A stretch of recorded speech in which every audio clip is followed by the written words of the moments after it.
আমিরুল মুমিনিন হযরত ওমর ইবনুল খাত্তাব রাদিয়াল্লাহু তাআলা আনহু এর শাসন আমলের ঘটনা।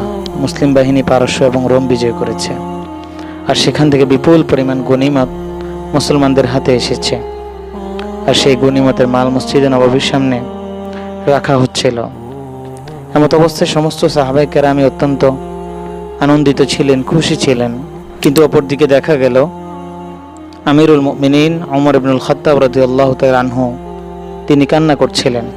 তার কান্না দেখে সাহাবায়ে কেরাম জিজ্ঞেস করলেন, হে আমিরুল মুমিনিন, এই খুশির মুহূর্তে আপনি কেন কাঁদছেন? তিনি তাদেরকে জবাবে বললেন, আবু বকর রাদিয়াল্লাহু তাআলা আনহু এবং হুজুর সাল্লাল্লাহু আলাইহি সাল্লাম তারা তো আমার থেকেও শ্রেষ্ঠ ছিলেন, কিন্তু তাদের সময়ে তো এত বিপুল পরিমাণ ধন সম্পদ আসেনি। আমার সময়ে এই আসার কারণে আমি ভয় পাচ্ছি যে আল্লাহ আমাকে কোনো পরীক্ষা করছেন কিনা, এটা আমার জন্য কোনো বড় পরীক্ষা কিনা। দুনিয়াতে এত সম্পদ দিয়ে আল্লাহ আমাকে আখিরাতের সম্পদ থেকে বঞ্চিত করছেন কিনা, এই ভয়ে আমি কাঁদছি। সুবহানাল্লাহ। আল্লাহ পাকের ভয়, আখিরাতের স্মরণ এবং দুনিয়া বিমুখতার এর চেয়ে উত্তম দৃষ্টান্ত আর কিছু হতেই পারে না।